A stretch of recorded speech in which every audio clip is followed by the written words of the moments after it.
Jeremias capítulo 26. Jeremias capítulo 26.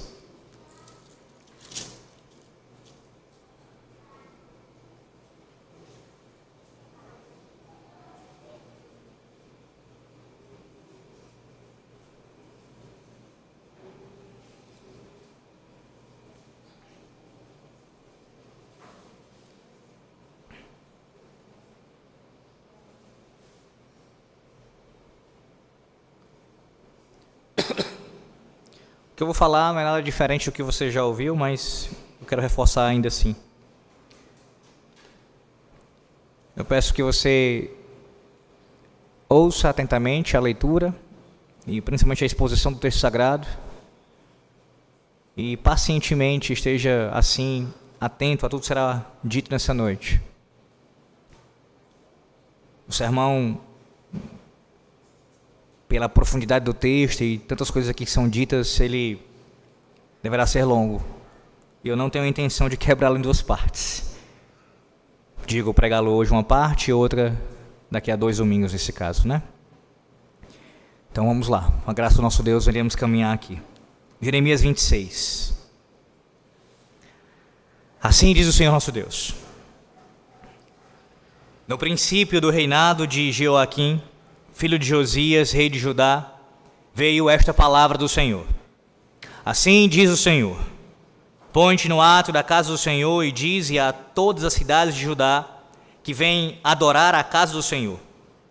Todas as palavras que eu te mando, lhes digas, não omitas nenhuma palavra sequer. Bem pode ser que ouçam e se convertam, cada um do seu mau caminho. Então me arrependerei do mal que intento fazer-lhes por causa da maldade das suas ações. Diz-lhes, pois, assim diz o Senhor: se não me derdes ouvidos para andardes na minha lei, que pus diante de vós, para que ouvisseis as palavras dos meus servos, os profetas, que começando de madrugada vos envio, posto que até aqui não me ouvistes, então farei que esta casa seja como Siló, e farei desta cidade maldição para todas as nações da terra. Os sacerdotes, os profetas e todo o povo ouviram a Jeremias quando proferia estas palavras na casa do Senhor. Tendo Jeremias acabado de falar tudo quanto o Senhor lhe havia ordenado que dissesse a todo o povo, lançaram mão dele os sacerdotes, os profetas e todo o povo, dizendo: serás morto. Por que profetizas em nome do Senhor, dizendo: será como Siló esta casa e esta cidade desolada e sem habitantes? E ajuntou-se todo o povo contra Jeremias na casa do Senhor. Tendo os príncipes de Judá ouvido estas palavras, subiram da casa do rei à casa do Senhor e se assentaram à entrada da porta nova da casa do Senhor. Então os sacerdotes e os profetas falaram aos príncipes e a todo o povo, dizendo: este homem é réu de morte, porque profetizou contra esta cidade, como ouvistes com os vossos próprios ouvidos. Falou Jeremias a todos os príncipes e a todo o povo, dizendo: o Senhor me enviou a profetizar contra esta casa e contra esta cidade todas as palavras que ouvistes. Agora, pois, emendai os vossos caminhos e as vossas ações, e ouvi a voz do Senhor vosso Deus. Então se arrependerá o Senhor do mal que falou contra vós outros. Quanto a mim, eis que estou nas vossas mãos. Fazei de mim o que for bom e reto segundo vos parecer. Sabei, porém, com certeza, que se me matardes a mim, trareis sangue inocente sobre vós, sobre esta cidade e sobre os seus moradores. Porque na verdade o Senhor me enviou a vós outros, para me ouvirdes dizer-vos estas palavras. Então disseram os príncipes e todo o povo aos sacerdotes e aos profetas: este homem não é réu de morte, porque em nome do Senhor nosso Deus nos falou. Também se levantaram alguns dentre os anciãos da terra e falaram a toda a congregação do povo, dizendo: Miqueias, o morastita, profetizou nos dias de Ezequias, rei de Judá, e falou a todo o povo de Judá, dizendo: Assim disse o Senhor dos Exércitos: Sião será lavrada como um campo, Jerusalém se tornará em montões de ruínas, e o monte do templo numa colina coberta de mato. Mataram acaso Ezequias, rei de Judá, e todo o Judá? Antes, não temeu este ao Senhor, não implorou o favor do Senhor? E o Senhor não se arrependeu do mal que falara contra eles? E traríamos nós tão grande mal sobre a nossa alma?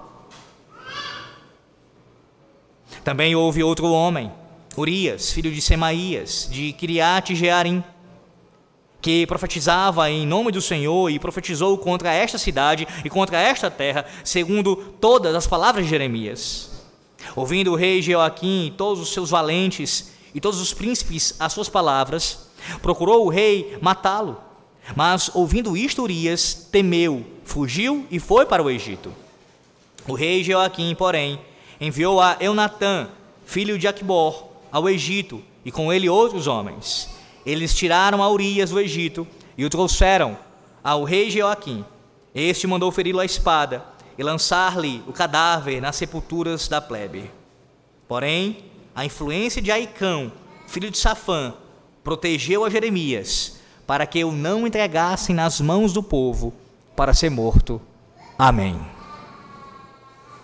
Cada geração, meus irmãos, cada uma delas, tem o seu, assim chamado, julgamento do século, para capturar a imaginação pública. Aquele julgamento que é tão aguardado, que todos ficam na espera, tentando saber o máximo possível das informações. E em nossos dias, então, que temos redes sociais e outros meios tecnológicos, acompanhar o máximo possível as notícias que dali sairão. Há muitos casos famosos, de julgamentos famosos ao longo da história. Deixa eu citar pelo menos dois aqui para você. Primeiro, um caso que ocorreu nos anos 90. Ali, o famoso caso do O.J. Simpson. Ele entra aqui nessa lista de um dos casos famosos, porque ele chegou a ganhar um destaque internacional. Um ex-jogador de futebol americano. Ele foi acusado de assassinar a ex-esposa e o amigo dela de uma forma muito cruel. No entanto, mesmo com tantas provas que o incriminavam, ele foi absolvido. Se você quiser mais detalhes sobre aquilo que aconteceu, ele também rendeu uma série que acompanha os detalhes do julgamento e de todos os envolvidos naquele caso, familiares, amigos, advogados de defesa e promotores. É um caso bastante conhecido. Um outro caso mais familiar a nós, especialmente aqueles que são mais antigos, mais velhos, no início dos anos 90. Uma mulher, atriz famosa, ela foi assassinada por um companheiro de trabalho. Um ator que naquela novela contracenava com ela. Sim, o famoso caso da filha da autora de novelas, Glória Pérez, a Daniela Pérez. Em 99, ou melhor dizendo, antes disso, o julgamento aconteceu, em 97, mas no ano 99, os dois assassinos, tanto o ator, bem como a sua esposa à época, foram soltos. Julgamentos conhecidos por crimes que foram cometidos. Nesse sentido, não é muito diferente do que nos tempos bíblicos nós também temos relatos. Julgamentos também famosos. Julgamentos também que ficaram assim conhecidos para a posteridade. Aqui estamos diante de um deles. Um caso famoso começou com um profeta que ele pregava a palavra de Deus. Uma mensagem que era impopular em seus dias, ali em Jerusalém. Entre outras coisas, o profeta, ele predisse que o templo de Deus, a casa do Senhor, que era tão bem quista pelo povo da aliança, aquele templo seria destruído. Os cidadãos da cidade eram tão hostis à mensagem do profeta que, irados, eles formaram uma multidão, levaram ao julgamento e avidamente eles clamaram por pena de morte. Meus irmãos, o julgamento em questão era o julgamento do profeta Jeremias. O profeta que anunciava fielmente a palavra de Deus, agora no capítulo 26, encontra-se nesta circunstância. Por anunciar fielmente a mensagem de Yahvé, Jeremias agora é preso, passa por um julgamento e encara a própria morte, ou a possibilidade da morte. Tudo isso por ser fiel ao Senhor Deus, na entrega da mensagem divina. É sobre isso, nessa noite, nós ouviremos. Que a proclamação fiel da palavra de Deus, a proclamação fiel da palavra de Deus, ela pode, e muitas vezes ela causa isso, ela suscita perseguição, julgamento, e até mesmo pode levar à morte, por parte daqueles que não querem ouvir os mensageiros. Eu vou repetir. A proclamação fiel da palavra de Deus pode, e muitas vezes faz isso, conduz ou suscita perseguição, julgamento e até mesmo, em alguns casos, a condenação à morte, por parte daqueles que não querem ouvir, eles não querem ouvir, eles têm os seus ouvidos tapados para a mensagem, para os mensageiros de Yahvé. Veja o texto novamente, eu quero que você observe a sua estrutura, como a divisão aqui aponta para nós essa realidade do julgamento aqui. Veja, primeiro, observe do versículo 1 ao versículo 6, eu digo aqui a divisão do texto, primeiramente. Do 1 ao 6, você tem um suposto crime sendo cometido. Do verso 1 ao versículo 6, um suposto crime aconteceu aqui.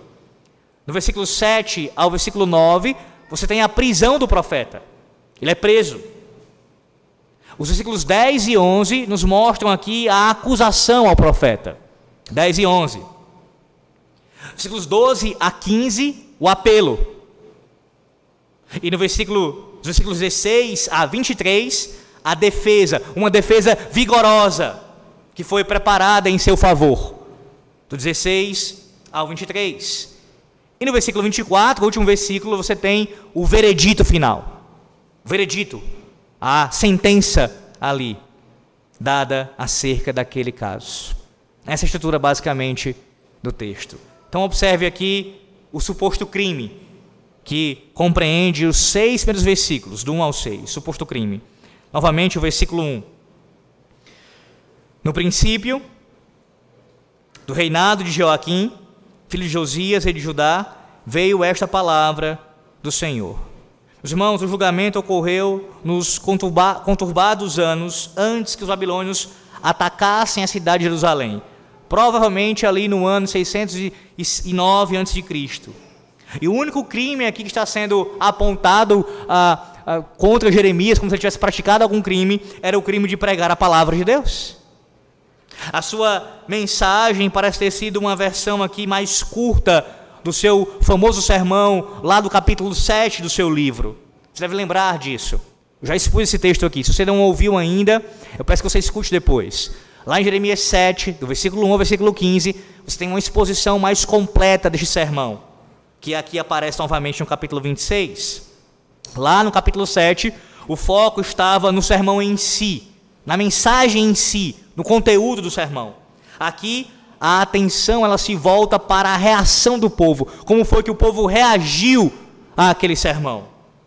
Talvez o capítulo 7, meus irmãos, registre o texto completo, e o capítulo 26 aqui apenas as anotações do sermão. Ou uma outra possibilidade seria, como a maioria dos bons pregadores, Jeremias ele repete os seus melhores sermões.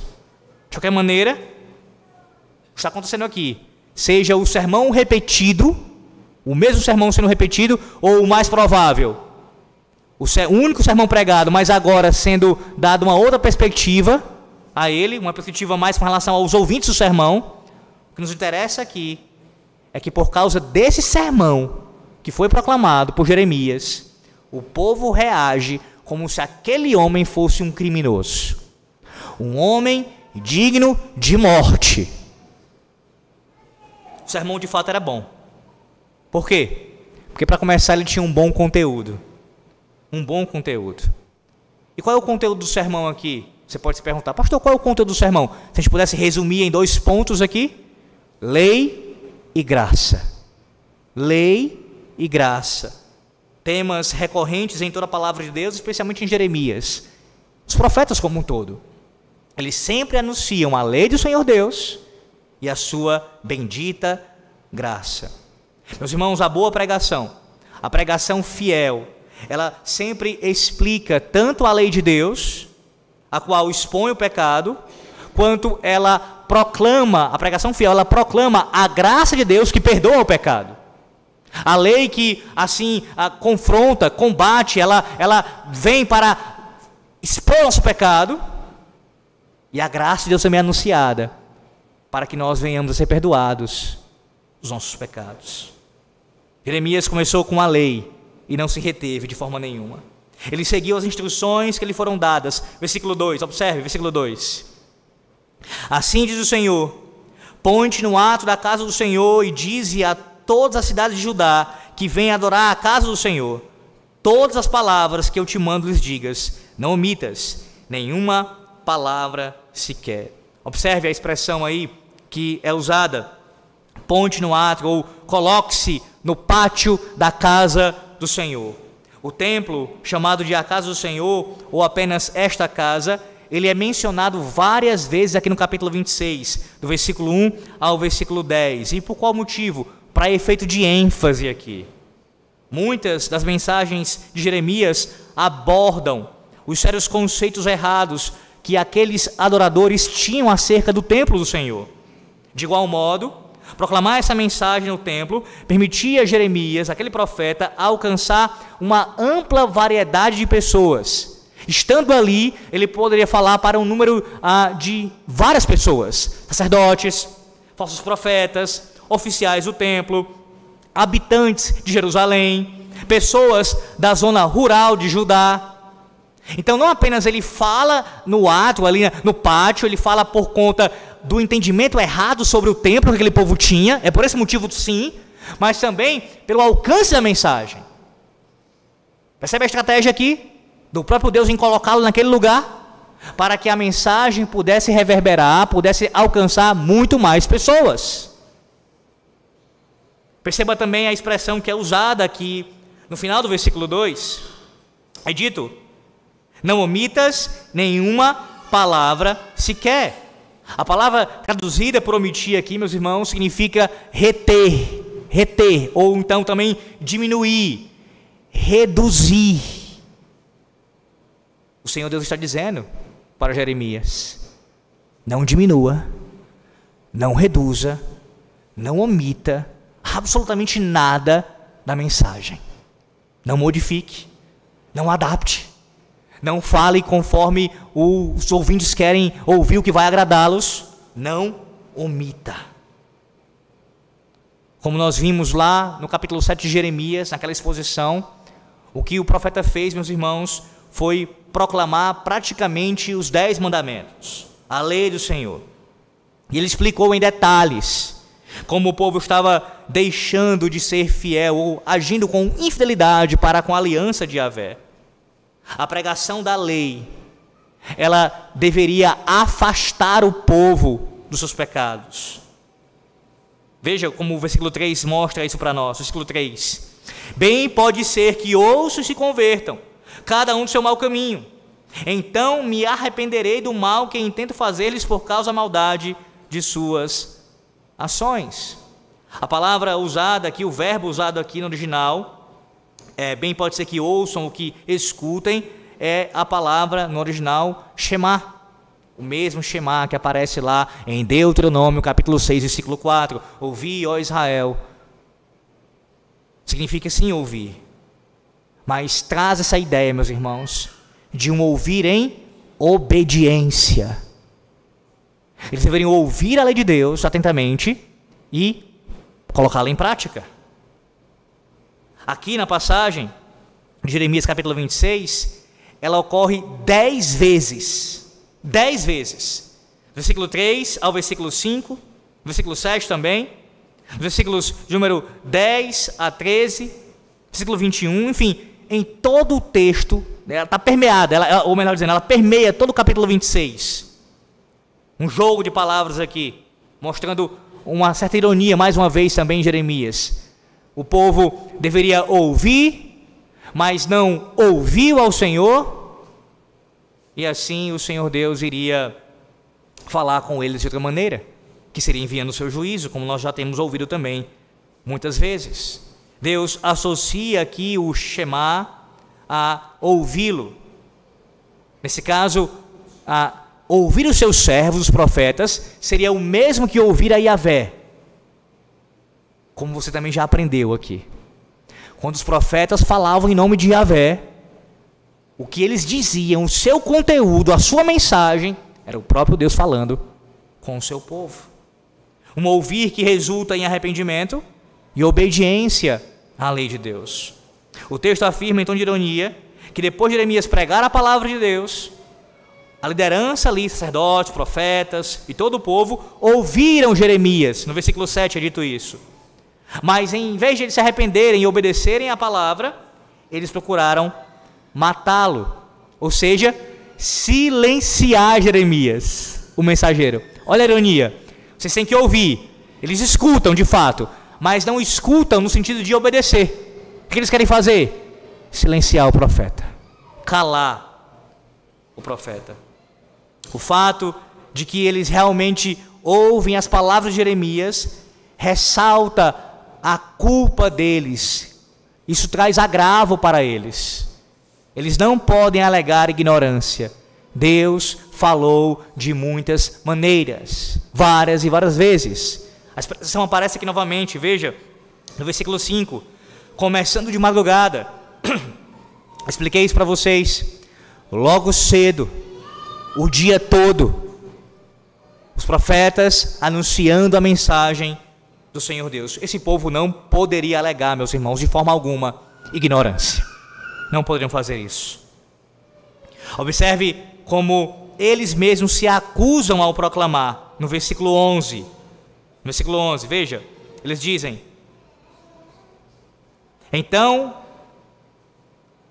este homem é réu de morte, porque profetizou contra esta cidade, como ouvistes com os vossos próprios ouvidos. A acusação que eles fazem a Jeremias é uma autodenúncia. Nós ouvimos com os nossos próprios ouvidos. O quê? A mensagem do Senhor Deus, nos chamando ao arrependimento de pecados. E nós assim rejeitamos. Mas observe no versículo 3 ainda, como há aqui uma presença, uma menção ainda a algo de esperança no texto. Jeremias prega aqui sim a possibilidade da graça, no versículo 3, quando diz, bem pode ser que ouçam e se convertam cada um do seu mau caminho. E em seguida o Senhor falando aqui sobre se arrepender do mal que faria àquele povo. Se o povo de Jerusalém se arrependesse, Deus, como fiel e justo que Ele é, iria perdoar os pecados do seu povo. Depois de tudo que já tinha acontecido, o Senhor ainda anuncia graça por meio do seu mensageiro. Percebe? A pregação da lei tem a intenção graciosa de afastar o povo de Deus do pecado. A lei e a graça devem ser pregadas juntas. A lei de Deus nos mostra os nossos pecados. A graça de Deus perdoa os nossos pecados. Romanos 5, versículos 20 e 21 diz assim, a palavra de Deus: sobreveio a lei para que avultasse a ofensa, mas onde abundou o pecado, superabundou a graça, a fim de que, como o pecado reinou pela morte, assim também reinasse a graça pela justiça para a vida eterna, mediante Jesus Cristo, nosso Senhor. Meus irmãos, a lei sem graça, sem a graça, ela é legalismo. E a graça sem a lei é licenciosidade. Elas não andam separadas. Se você separar essas duas coisas, certamente você incorrerá em graves pecados, tornando-se um legalista, com lei sem graça, ou a um libertino com graça sem lei. Há um puritano que falou sobre isso, chamado John Sedgwick. Ele diz o seguinte: não pregar nada da lei pode resultar em ouvintes insensíveis e negligentes. Pregar a lei demais pode resultar em ouvintes desesperados. O justo meio termo deve ser observado. Primeiro, eu não pregaria a lei sozinha, por si só, sem uma mistura de algumas promessas do Evangelho. Segundo, eu pregaria a lei, assim como foi anunciada, para intenções e propósitos evangélicos e misericordiosos, não para destruição e desespero, mas para edificação. Que palavra de sabedoria é esta de um pregador fiel do Evangelho? O anúncio da lei e o anúncio da graça nos sermões fiéis. O sermão de Jeremias tinha um bom conteúdo, meus irmãos, porque o seu conteúdo era fiel à revelação divina, lei e graça. Mas veja, o sermão de Jeremias era bom não somente porque tinha um bom conteúdo, uma boa exposição doutrinária. Ele também era bom, um bom sermão, como todo bom sermão é de fato, porque ele tinha uma forte aplicação. Uma forte aplicação.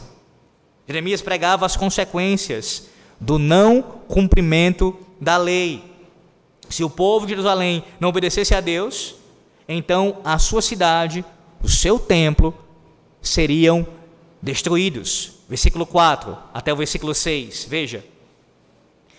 Diz-lhes, pois, assim diz o Senhor: se não me derdes ouvidos para andardes a minha lei, que pus diante de vós, para que ouvisseis as palavras dos meus servos, os profetas, que começando de madrugada vos envio, posto que até aqui não me ouvistes, então farei que esta casa seja como Siló, e farei desta cidade maldição para todas as nações da terra. Se o povo de Jerusalém quisesse ver o que lhes aconteceria, tudo o que precisavam fazer era ir até Siló. Eu também já expliquei sobre isso, porque Siló é mencionada lá no capítulo 7. Eu vou sintetizar para você, lembrar você disso. Siló, meus irmãos, era a cidade onde Deus já havia habitado, por assim dizer. Antes que Salomão construísse o templo em Jerusalém, a Arca da Aliança ficava na tenda da congregação em Siló.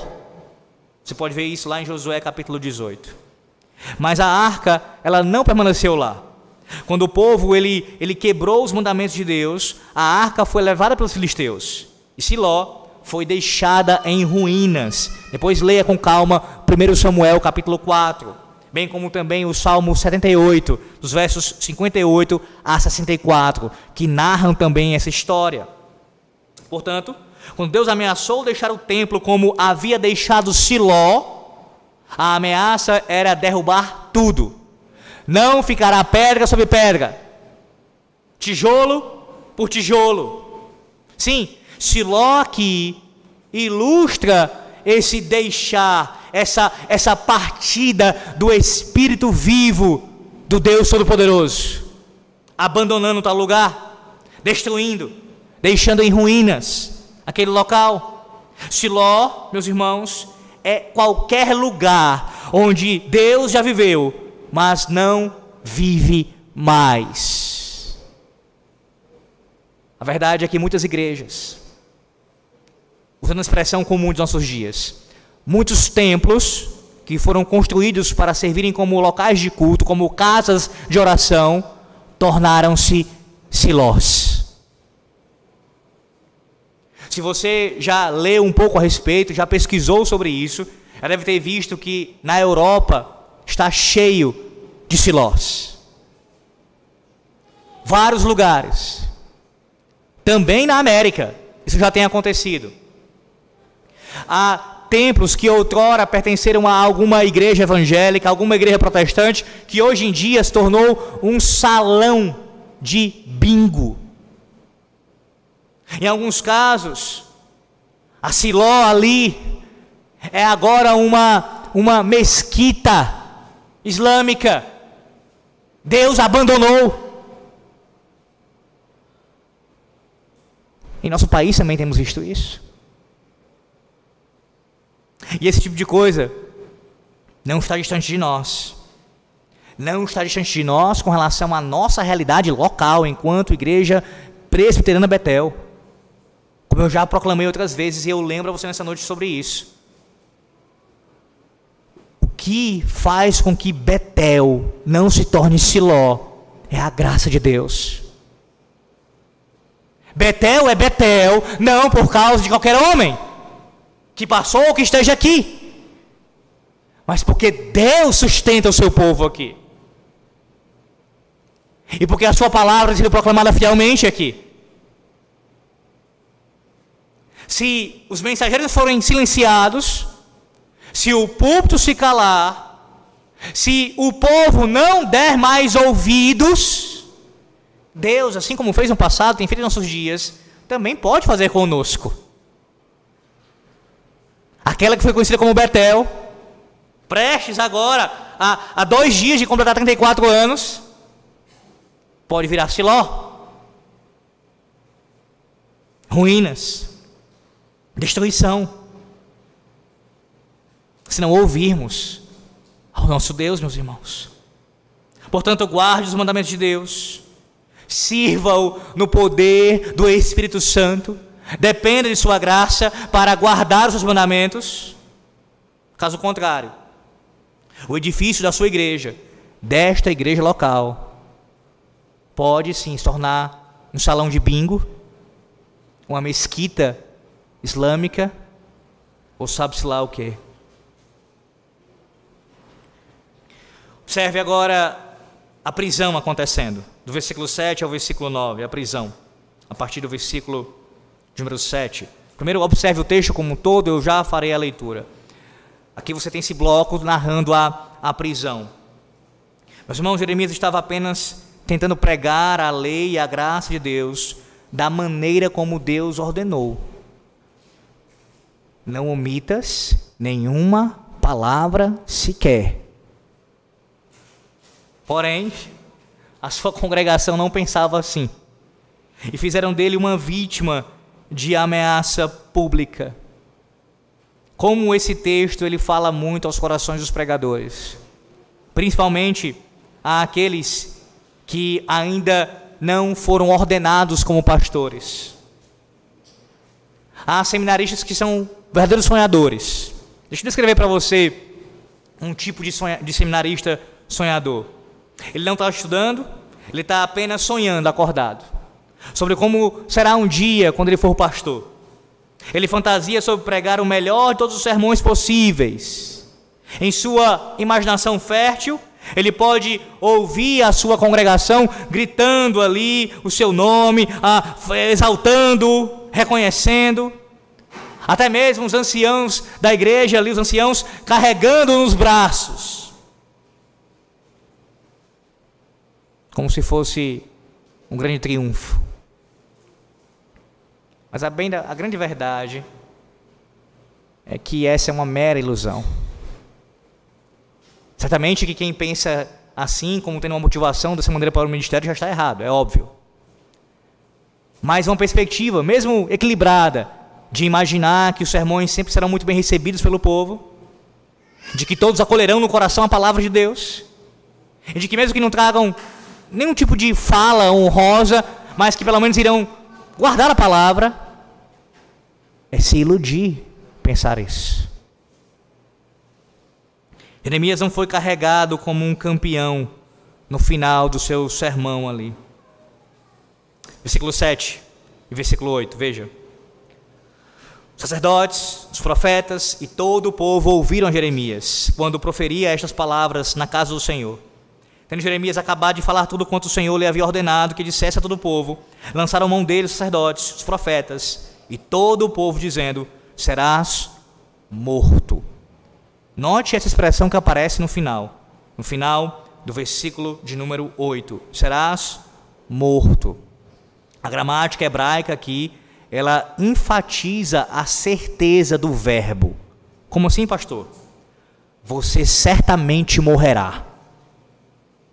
Ou você está condenado à morte. É o que estavam dizendo a Jeremias ali. Isso não implica necessariamente que a morte fosse iminente, que ela ocorreria logo, mas a ideia é de que a sentença de morte já fora decretada. Depois de pregar o seu sermão, eles disseram a Jeremias: certamente você morrerá, você está condenado. É verdade que as pessoas o agarraram, de fato o agarraram, mas não em triunfo. Jeremias foi vítima de uma multidão enfurecida, ensandecida. A palavra de Deus prossegue dizendo, versículo 9, parte B: ajuntou-se todo o povo contra Jeremias na casa do Senhor. Eles não estavam se ajuntando ao redor de Jeremias para pedir um autógrafo ou alguma coisa do tipo. Eles queriam apanhá-lo. Essa cena horrível, meus irmãos, ela sem dúvida teria acabado em assassinato, caso as autoridades não tivessem se apressado a acalmar os ânimos. Versículo 10: tendo os príncipes de Judá ouvido estas palavras, subiram da casa do rei à casa do Senhor e se assentaram à entrada da porta nova da casa do Senhor. O que eles fizeram aqui? Eles seguiram todos os procedimentos legais, corretos, e levaram o profeta da casa de Deus para o tribunal. Pense nessa cena aqui. Pense um pouco mais, que eu espero que você já esteja pensando desde o início. O homem de Deus acabou de pregar um sermão. E ele acabou de anunciar um sermão exatamente de acordo com o que Deus tinha ordenado ele falar. Ele não inventou. Ele não quis fazer alguma coisa de acordo com o seu próprio coração. Não, ele anunciou a mensagem exatamente como Deus disse para ele anunciar. E ele foi preso. Ele foi preso, irmãos. E já estava sendo sentenciado à morte.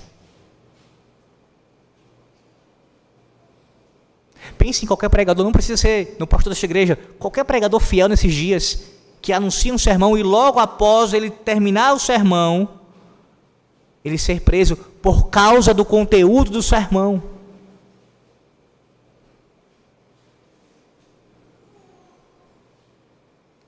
Percebe como o ministério não é para crianças, para meninos, muito menos para moleques, para covardes, para efeminados. Não é. O ministério da palavra dos sacramentos é um ministério para homens de Deus, pecadores miseráveis, mas que Deus pela sua graça sustenta e coloca a sua palavra na boca destes, e que estão dispostos a enfrentar a morte se for necessário, por fidelidade a Yahvé. Vem agora a acusação. A acusação. A partir do versículo de número 11. Mas antes disso, ouça. Assim que os juízes eles se sentaram às portas da cidade, o tribunal estava finalmente em sessão. Os especialistas legais não cederam à norma da multidão, meus irmãos. Em vez disso, deram ao profeta algo que tem se tornado cada vez mais raro em nossos dias: um julgamento rápido. O julgamento de Jeremias começou com uma leitura das acusações. As intenções homicidas dos queixosos foram reveladas quando pediram a pena de morte, mesmo antes de declararem qual era a acusação ou apresentarem o caso. Versículo 11 agora. Então, os sacerdotes e os profetas falaram aos príncipes e a todo o povo, dizendo: este homem é réu de morte, porque profetizou contra esta cidade, como ouvistes com vossos próprios ouvidos. Os fatos do caso eram claros. A equipe de acusação quase não viu a necessidade de apresentar qualquer prova. Segundo eles, todas as pessoas tinham ouvido o sermão de Jeremias com os próprios ouvidos. Na mente daqueles homens, profetas mentirosos, falsos sacerdotes, o sermão do templo, ele era um crime passível de morte. Era uma blasfêmia. Era uma traição. Jeremias, ele pregava tanto contra a casa de Deus, bem como também contra a cidade de Deus. Era um traidor na concepção deles. Eles fizeram sua queixa assim que o profeta terminou o sermão. Versículo 9, volte um pouco, versículo 9, parte A. Por que profetizas em nome do Senhor, dizendo, será como Siló esta casa e esta cidade, desolada e sem habitantes? Eles não estavam interessados, meus irmãos, em arrependimento. Eles ignoraram completamente a mensagem da lei e da graça. Eles estavam mais preocupados com aquilo que Jeremias tinha proferido acerca do templo e acerca da cidade. Falar contra o templo, como eu disse, soava para eles como uma traição, pois eles consideravam o templo inviolável. O templo havia se tornado um santuário nacional, um tipo de amuleto de sorte que iria protegê-los, mesmo em desobediência a Deus. Por isso ficaram tão ofendidos quando o profeta advertiu que Deus estava para destruir o precioso templo deles. Sempre que uma igreja, ela se preocupa mais com os seus edifícios do que com a sua condição espiritual, ela está em perigo, em grande perigo. Aquelas pessoas que são meticulosas na ornamentação. Pastor, você está dizendo que é pecado? Eu não estou dizendo isso, não estou dizendo que não pode existir e que até deve existir preocupação, por exemplo, com a estrutura deste local aqui. É claro que tem que existir, em algum grau. Senão o conselho dessa igreja, a junta diaconal e os irmãos aqui, todos os irmãos, seremos irresponsáveis. A nossa segurança, a nossa proteção, o nosso conforto, tudo isso faz parte. Até mesmo em termos de embelezamento, de estética. Não há mal em si nessas coisas. Qual é o problema? O problema é tratar isto como se fosse a coisa principal, a mais importante. O púlpito, os bancos, ar-condicionado, a pintura da igreja, como se fosse mais importante do que as vidas que aqui estão assentadas nesses bancos. De forma nenhuma, meus irmãos. De forma nenhuma. Sim, edifícios de igrejas precisam de manutenção, de reparos, de reformas, de melhorias, por todos os motivos que eu salientei e outros também. Mas isso não pode, de forma nenhuma, tomar a nossa atenção demasiadamente, a ponto de nós esquecermos o que é mais importante. O templo, o teu corpo, a tua alma, onde habita o Santo Espírito de Deus. Uma congregação tem que se preocupar primeiramente em ouvir a mensagem de Yahvé e confessar seus pecados. Essa é a primeira preocupação, ouvir a mensagem de Yahvé. E eu digo isso também ressaltando aqui a nossa igreja local. Próximo agora, mais uma vez, de completar mais um ano de organização eclesiástica, o Senhor graciosamente nos dá essa maravilhosa oportunidade de estarmos congregando aqui, irmãos. Isso é uma bênção do Senhor Deus. Aqueles que são mais antigos nessa igreja, há alguns irmãos aqui que eu sei que já estão desde a época da sua plantação, do seu início aqui, e louvado seja Deus por sua vida. Você sabe muito bem do que essa igreja já passou aqui em termos de estrutura, como foi o seu início e como agora ela é mais confortável, a proteção muito melhor, a segurança muito maior. E isso é bom. Isso é bom. Observar como Deus tem cuidado aqui desse lugar onde nós nos reunimos para cultuá-lo. Mas vocês mesmos que estão aqui desde o início, quantas coisas vocês já observaram? Quantas transições, quantas mudanças já aconteceram aqui? Quantas coisas ruins já aconteceram? Em questões litúrgicas, doutrinárias, de governo de igreja, de pastoreio, de convivência entre pessoas. E sabe o que é melhor do que ver a igreja com ar-condicionado, com bons bancos para sentar? Sabe o que é melhor do que isso? Saber que a Betel está de pé, doutrinariamente, pela graça de Deus, em nossos dias. Nós estamos em comunhão aqui uns com os outros, por meio de Cristo, isso é muito melhor do que toda essa estrutura física aqui.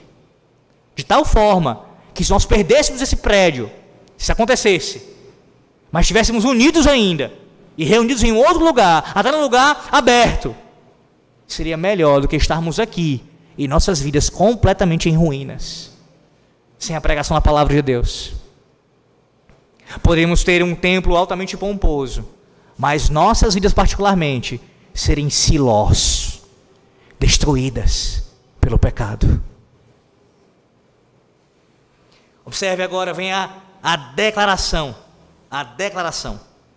que é a partir do versículo 12. Uma vez que as acusações foram feitas, foram lidas, coube ao réu fazer a sua declaração. Na verdade, Jeremias alegou inocência por motivo de obediência. Versículo 12. Falou Jeremias a todos os príncipes e a todo o povo, dizendo: o Senhor me enviou a profetizar contra esta casa e contra esta cidade, todas as palavras que ouvistes. Versículo 15, parte B. Na verdade, o Senhor me enviou a vós outros, para me ouvir dizer-vos estas palavras. Qual é a defesa de Jeremias aqui, a sua declaração? Está dizendo o seguinte: o que eu preguei não vem de minha parte. Ora, o que o povo estava fazendo era culpar o mensageiro, quando o problema deles era com a mensagem. Há um ditado antigo que fala sobre isso, que expressa essa ideia. Nos tempos antigos, um costume que acontecia quando um mensageiro ia a um local para dar a mensagem, essa mensagem era uma notícia ruim para aquele que recebia, muitas vezes o mensageiro era punido, até mesmo com a morte. Por isso o ditado: não mate o mensageiro. Não mate o mensageiro. Ele só está trazendo a notícia. Ele só está avisando para você do problema. O povo estava culpando o mensageiro. E sendo a natureza humana como ela é, pecaminosa, com frequência os ministros de Deus são criticados. Às vezes, fazendo nossa meia-culpa aqui, a crítica ela é justificada. Sim, não tenha dúvida. E quando a crítica ela é justificada, e aqui eu estou falando em termos de mensagem mesmo, tá? Estou nem falando de outros pecados que nós cometemos também não, inúmeros. Com relação à mensagem, um ponto não foi tão claro, uma aplicação não ficou tão assim evidente. Enfim, vários problemas que um ministro pode ter durante a entrega de um sermão. E aí ele precisa ter a humildade de reconhecer, ouvir atentamente aquele irmão que chega preocupado em ajudá-lo e assim ser orientado. Pense com relação a Apolo, que foi orientado por Áquila e Priscila, um casal que o orientou depois de ouvi-lo pregar.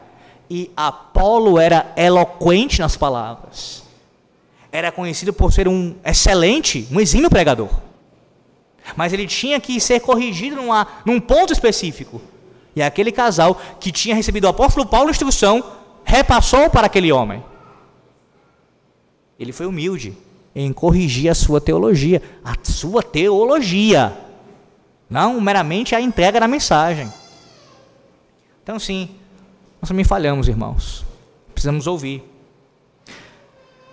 Todavia, muitas reclamações recebidas por um ministro fiel, que prega fielmente a palavra, definitivamente não são queixas contra ele, são queixas contra Deus. O texto é explicado e aplicado fielmente. E aí a pessoa, ela fica incomodada, ela fica inquieta no seu coração. Porque uma vez que a lei de Deus ela é exposta contra os nossos pecados, se nós não nos arrependermos, a atitude que nós temos minimamente, no mínimo internamente, é rejeitarmos aquilo que ouvimos e atacarmos até mesmo o mensageiro. Quantas vezes isso não acontece, meus irmãos? Quantas vezes? Pregadores têm que ouvir muitas coisas. Deixa eu pensar pelo menos um exemplo disso. Isso é muito comum. Muito comum.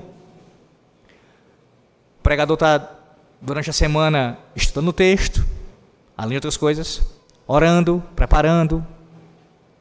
E aí ele chega no domingo e ele expõe o sermão. E acontece de um irmão, às vezes mais de um irmão, chegar e falar: ô pastor, esse texto falou comigo profundamente, uma coisa que eu estava precisando realmente saber, me edificou, enfim, algo bem particular, bem pessoal no meu coração. Maravilhoso ouvir isso. Mas há momentos em que as pessoas, quando isso acontece, elas não reagem com alegria, não. Mas é como se o pastor tivesse ficado sabendo do problema dela.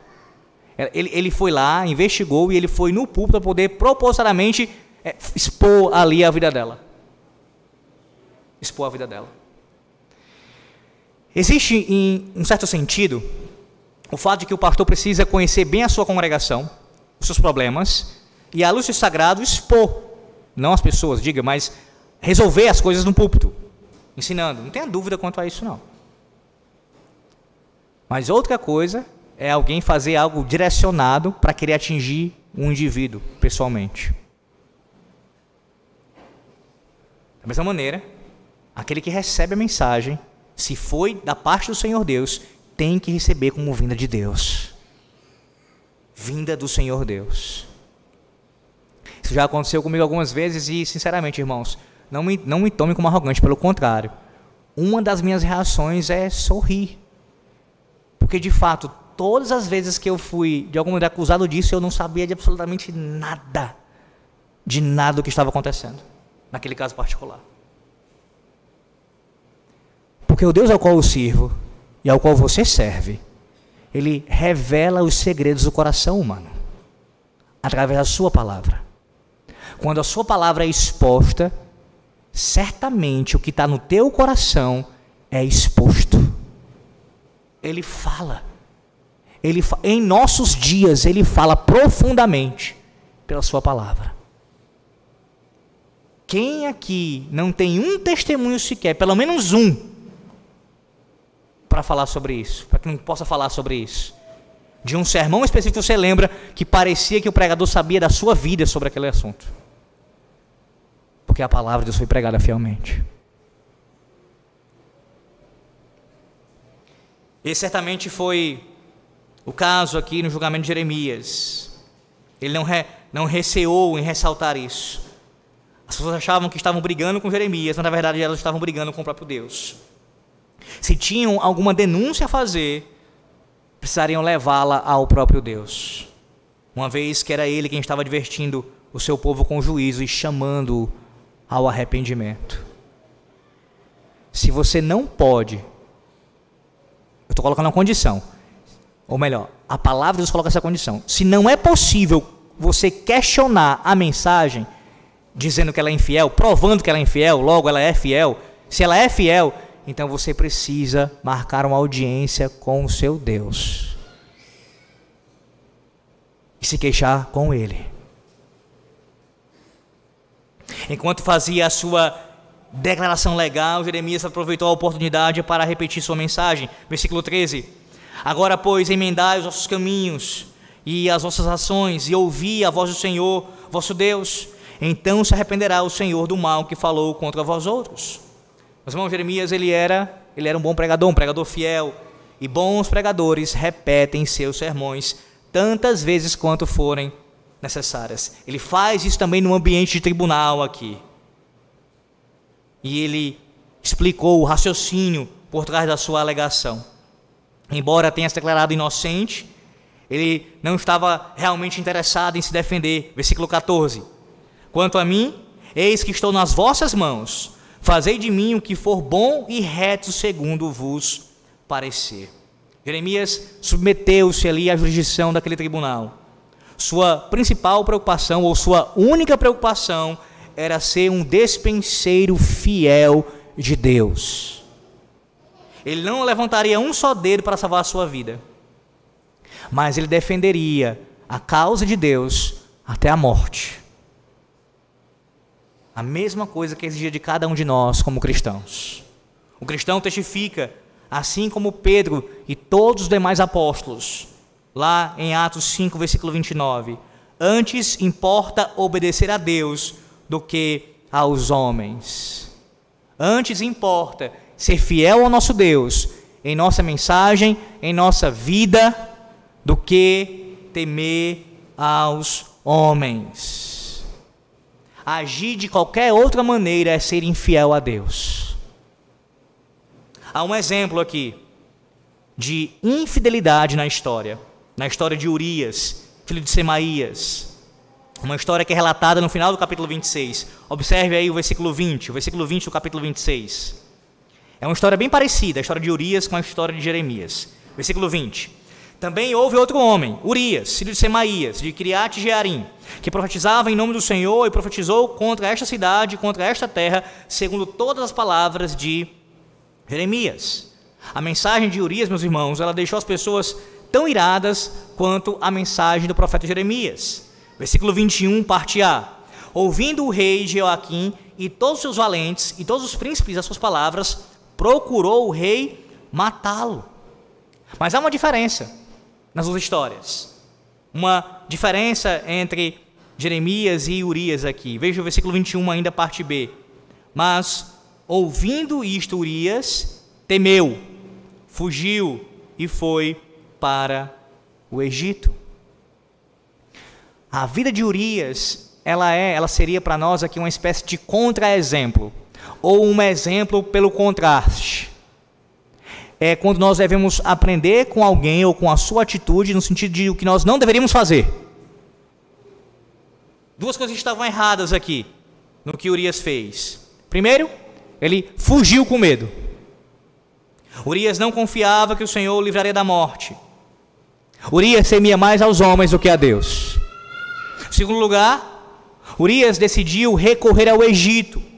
E como você bem sabe, o Senhor Deus advertiu o seu povo contra a tentação de buscar a salvação lá com os egípcios.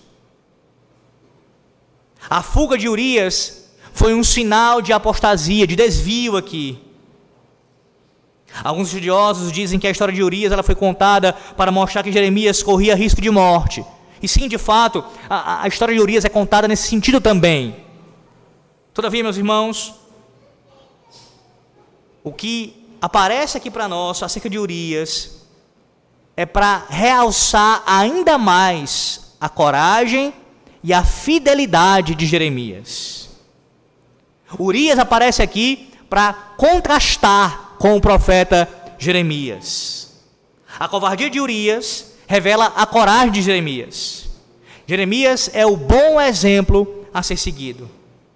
Ele obedeceu à comissão que recebeu quando Deus o chamou para o ministério. Você lembra lá de Jeremias 1,17? Não te espantes diante deles, para que eu não te infunda espanto na sua presença. O próprio Deus disse isso. Em outras palavras, se você temer a eles, se você temê-los, eu mesmo causarei terror em você, Jeremias. Jeremias estava disposto a perecer, meus irmãos, do que parecer um traidor. Aí sim seria traição. Aqueles que o acusavam de traição, na verdade ele estava demonstrando fidelidade ao Senhor, permanecendo firme naquela mensagem até o fim. A ironia trágica é que no final, Urias não conseguiu livrar-se da morte. Versículos 22 e 23. O rei Jeoaquim, porém, enviou a Elnatã, filho de Aquibor, ao Egito, e com ele outros homens. Eles tiraram a Urias do Egito e trouxeram ao rei Jeoaquim. Este mandou feri-lo à espada e lançar-lhe o cadáver nas sepulturas da plebe. Jeoaquim mandou extraditar e executar Urias, que recebeu um sepultamento vergonhoso. Assim, Urias ele acaba ilustrando para nós o paradoxo proferido pelo nosso Senhor Jesus Cristo. Lá em Mateus 10:39, quem acha a sua vida, perdê-la-á. Quem todavia perde a vida por minha causa, achá-la-á. Aquele que fugiu, temeu e tentou se esconder e socorro nos inimigos de Deus, encontrou a morte.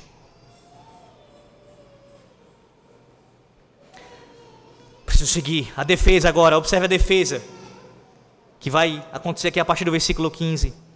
Meus irmãos, Jeremias ele não perdeu a sua vida, ele a achou.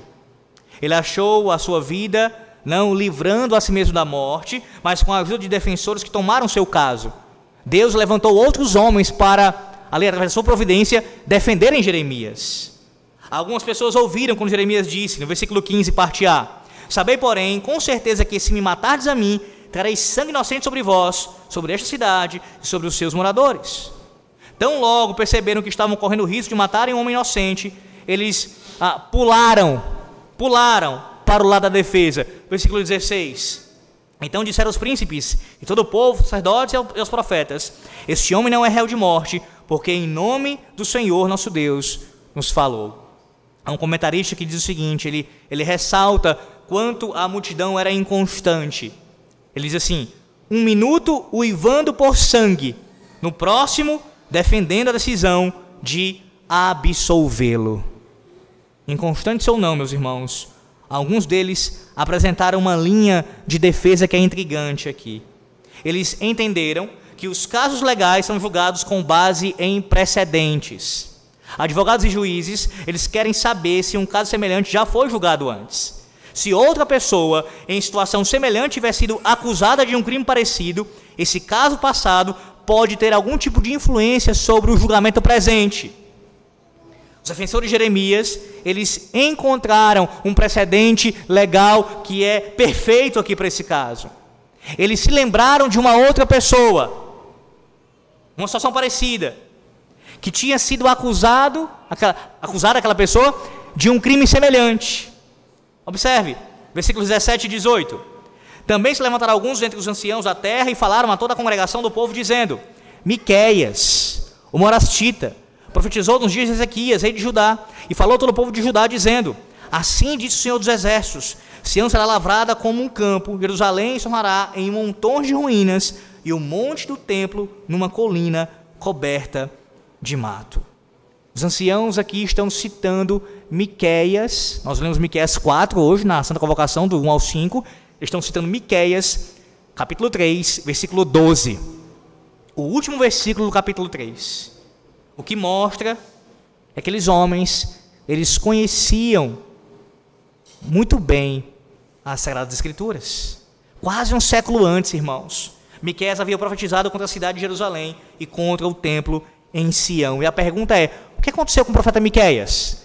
Versículo 19: mataram no acaso Ezequias, rei de Judá, e todo Judá? Antes não temeu este ao Senhor, não implorou o favor do Senhor, e o Senhor não se arrependeu do mal que falará contra eles?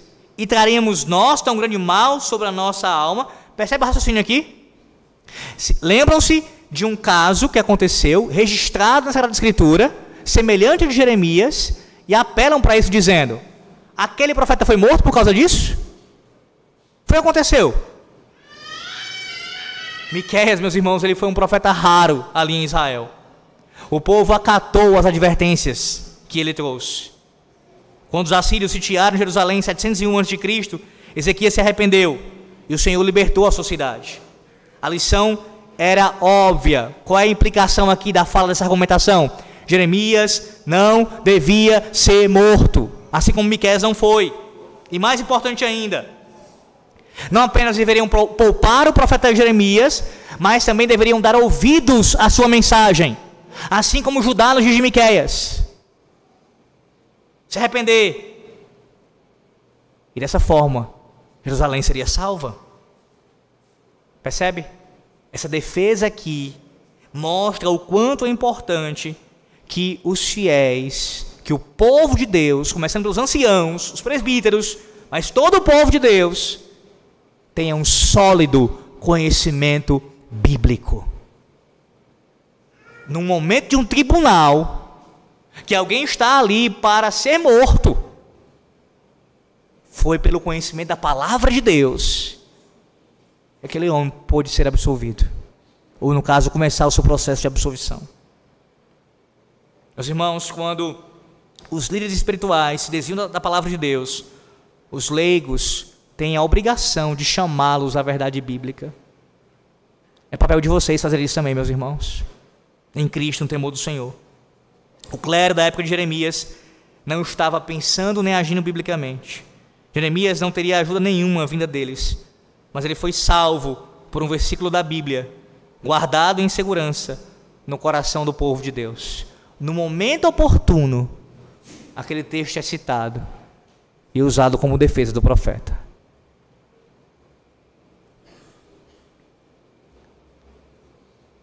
Eu não sei se você entendeu isso, uma implicação clara disso. Quando alguém acusou o homem de Deus, ele foi defendido pela palavra de Deus. Quando o acusador se levanta para apontar os teus pecados e dizer que você não vale nada, que você é um miserável, que você vai para o inferno mesmo, que não adianta você perseverar, que não adianta você vir para a igreja, que não adianta você querer servir a Deus, isso é em vão, e joga o teu passado na tua cara. Quando o acusador se levanta, é pela palavra de Deus que você se defende. Assim como Cristo usou a sua própria palavra, você usa a palavra de Cristo contra o acusador, contra o tentador, e pela palavra de Deus você fica de pé, não pelos seus próprios méritos, pelos seus esforços, mas pela palavra de Deus você se mantém de pé. Cale-se, acusador, cale-se.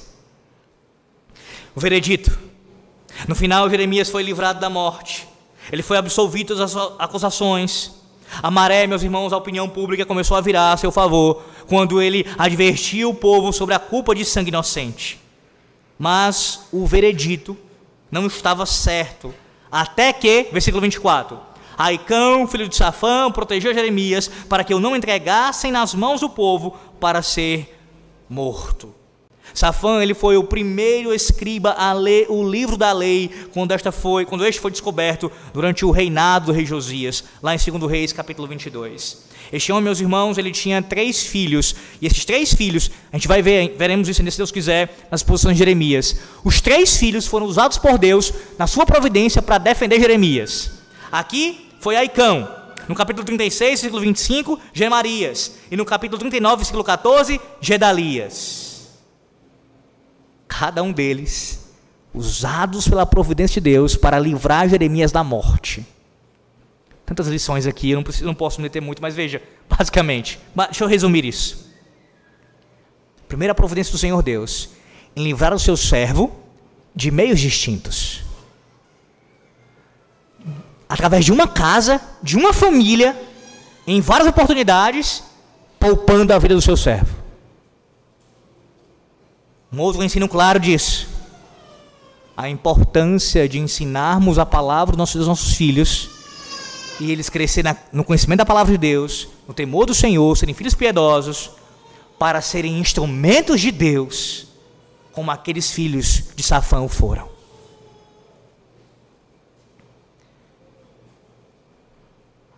As palavras do veredito do caso de Jeremias nos lembram de um outro profeta, meus irmãos. Profeta cujo qual nós ouvimos todo domingo aqui pela manhã e à noite, e que este ofício será um dos retratados na nossa conferência na próxima semana, ou nessa semana, no sábado nesse caso. Profeta que foi entregue ao povo para ser morto, a semelhança do profeta Jeremias, que foi julgado na cidade de Jerusalém. E como Jeremias, ele foi preso por um grupo de homens indignados, cheios de ira, de ódio no coração, que o apertavam por todos os lados. E como Jeremias, ele foi acusado de traição contra o templo, quando ele compareceu perante o sinédrio em seu julgamento religioso. Entre muitas testemunhas falsas, diz Mateus 26, 61, compareceram 2 afirmando: este disse, posso destruir o santuário de Deus e reedificá-lo em 3 dias. Como Jeremias, ele era inocente das acusações feitas contra ele. Na verdade, ele era inocente de todas as acusações. Jesus Cristo, ele é imaculado, sem pecado. Contudo, assim como Jeremias, ele não se defendeu. No seu julgamento religioso, lá em Mateus capítulo 14, versículos 60 e 61, é dito: levantando-se o sumo sacerdote, no meio perguntou a Jesus: não respondes aqueles que se depõem contra ti? Ele, porém, guardou silêncio e nada respondeu. O mesmo ocorreu também no seu julgamento político. Pôncio Pilatos perguntou em João 19: de onde és tu? Mas Jesus nada lhe deu resposta, não lhe deu resposta. Isso foi para cumprir as palavras do profeta Isaías, no capítulo 53 de Isaías, versículo 7. Ele foi oprimido e humilhado, mas não abriu a boca. Como o cordeiro foi levado ao matadouro, e como ovelha muda perante os seus tosqueadores, ele não abriu a boca. Quando o julgamento de Jeremias é colocado, meus irmãos, ao lado do julgamento de Jesus Cristo, nós encontramos semelhanças óbvias na denúncia, na prisão, na acusação e na defesa. Quando algumas pessoas disseram que o Filho do Homem era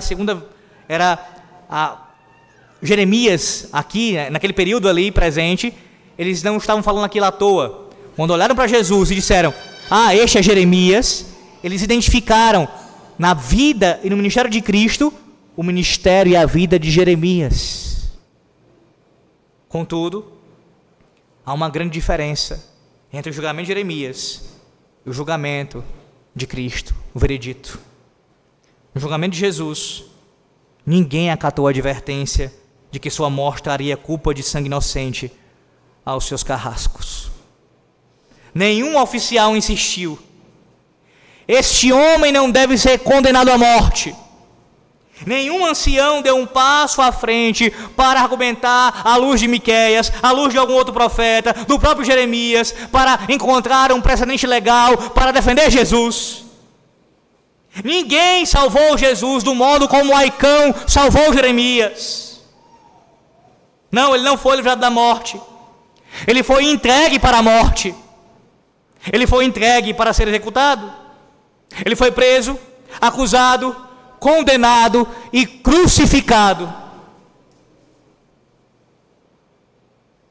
O julgamento de Jeremias, meus irmãos, ele nos revela o quanto foi perverso entregar Jesus para a morte. Mesmo sendo tão imorais nos dias de Jeremias, as pessoas ficaram horrorizadas com a possibilidade de um homem inocente morrer e o sangue daquele homem cair sobre eles. Quando Jeremias os advertiu sobre o perigo de carregar a culpa por uma morte injusta, eles instantaneamente mudaram de ideia. Espera aí, e se ele foi inocente? E aí lembram de Miqueias: veja, é o mesmo caso. Vamos matar um inocente, o seu sangue cairá sobre nós, Deus nos considerará culpados. Os judeus e gentios que crucificaram o Rei da Glória não tiveram tais escrúpulos. Na verdade, diz Mateus 27, 25, que eles convidaram a culpa sobre si mesmos e sobre os seus filhos: caia sobre nós. Que loucura! Desse modo, quando o Senhor foi crucificado, a culpa pelo seu sangue veio a cair sobre toda a humanidade. Judeus e gentios, meus irmãos, os nossos pecados mandaram Cristo para a cruz, tanto quanto os pecados de qualquer outra pessoa. Sangue inocente.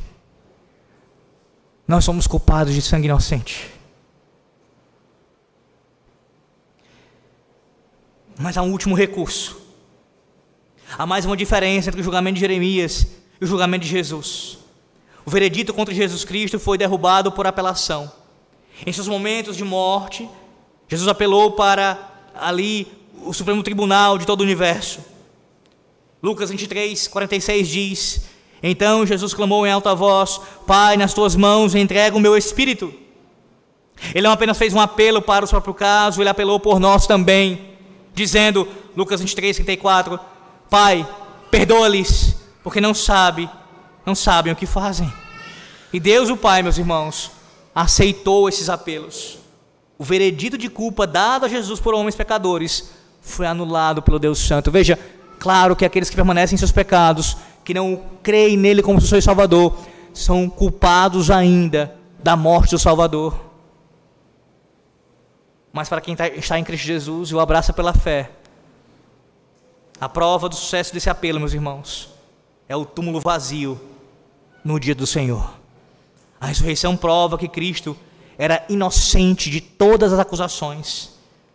Como ele foi executado incorretamente, a lei moral da mais alta corte do universo exigiu que ele fosse devolvido à vida. Além do mais, a ressurreição prova que o sacrifício que Jesus ofereceu pelo pecado, ele foi aceito por Deus. O apelo que ele apresentou para que Deus derrubasse o veredito contra você e contra mim, foi tão bem sucedido quanto o apelo que ele fez por si mesmo. Uma vez que Cristo pagou pelos crimes que você cometeu, o seu veredito não pode ser sustentado. Se você crê que Jesus morreu pelos seus pecados, completando o que eu comecei e não terminei naquele momento. Se você está em Cristo, se você crê que Ele morreu pelos seus pecados e ressuscitou dos mortos, então você tem a promessa de Deus para a sua vida, que você também será livrado da morte. Talvez tenhamos que passar pela morte numa mesma circunstância que Jeremias, ou semelhante à circunstância de Jeremias, por causa da perseguição pela fé que professamos, pela mensagem que carregamos. E nesse sentido, Deus nos poupe da morte, e acabemos por passar por ela, por uma circunstância como essa. Contudo, para você que está em Cristo, ainda que você desça à sepultura, a promessa de Deus para a sua vida é de vida eterna. Não acaba na sepultura. Este é o veredito de Deus por meio de Cristo Jesus. Você já foi livrado da morte. Você já foi livrado da morte. Cristo venceu a morte. Ele ressuscitou dos mortos no dia do Senhor, meus irmãos, e por isso não há sentença de morte nenhuma sobre nós. Porque até mesmo o máximo que a morte pode fazer, a morte física que nós enfrentarmos, é nos levar, como já disse certo autor, aos braços do nosso Redentor. A Confissão de Fé de Westminster, claro, não podia deixar de citar, no seu capítulo 33, do julgamento final, seção 1, diz assim, do julgamento final, seção 1. Deus estabeleceu um dia em que Ele virá julgar o mundo em justiça por Jesus Cristo, a quem o poder e julgamento é dado pelo Pai. Naquele dia, não somente os anjos apóstolos serão julgados, mas também todas as pessoas que viveram sobre a terra estarão diante do tribunal de Cristo, para prestarem contas de acordo com os seus pensamentos, palavras e ações, e para receberem segundo o que fizeram, por meio do corpo, ou bem, ou mal. Eis a grande ironia aqui. Os julgamentos injustos que presenciamos no caso de Jeremias, e que pela misericórdia divina foi livre, poupado da morte, e outros julgamentos que nós vimos em nossos dias injustos, aqueles que julgam não segundo a reta justiça, mas na sua impiedade, suas motivações escusas, serão julgados pelo próprio Deus, por meio de Cristo. E aquele que foi julgado, o inocente de Deus, que teve o seu sangue derramado por pecadores miseráveis, Ele é quem julgará. Não como um juiz que recebe suborno, não como um juiz que é condicionado por algum tipo de coisa, alguma motivação meramente pessoal, que não visa a justiça de fato, a retidão, a verdade, mas como reto juiz de todo o universo. O Rei de toda a glória, Ele vai julgar a todos naquele grande dia. Se você está em Cristo, o julgamento envolve para você e para mim a entrega dos galardões, as recompensas, pelo que nós fizemos para o Senhor e no Senhor. Mas se você não está em Cristo, o veredito será de condenação eterna. Portanto, o Senhor Deus te chama nessa noite ao arrependimento, para que você se prostre diante de Deus e ouça a mensagem de Yahvé. Porque quando a proclamação fiel da palavra de Deus acontece, de fato ela pode suscitar perseguição, julgamento e até mesmo condenação à morte, por parte daqueles que não querem ouvir os mensageiros. Mas se você ouve os mensageiros, os profetas que madrugando anunciam a mensagem de Yahvé, a promessa não é de condenação, mas de salvação eterna, em Cristo Jesus. Amém. Oremos ao Senhor. Bondoso Deus, graças te damos, Senhor, por tua palavra. Muito obrigado, Senhor, por falar conosco nessa noite, por nos instruir nos teus retos caminhos, por nos conduzir às veredas antigas, a andarmos no temor do Senhor. Ó Deus, obrigado pela obra de Cristo, pelo seu sacrifício, Senhor. O inocente de Deus morreu para que nós fôssemos salvos. Ele experimentou a morte para que nós tivéssemos vida e vida em abundância. Muito obrigado por isso, Senhor Deus. Que o teu povo que aqui se reúne possa ser encorajado a ter uma vida de santidade, de piedade, de amor ao Senhor e amor ao próximo. Que nos lembremos, ó Deus, que o Senhor julga todas as coisas e não deixa jamais pecado e crime algum passar desapercebido. Que isso cause temor em nosso coração também. Nós te pedimos tudo isso, em o nome do Senhor Jesus Cristo. Amém.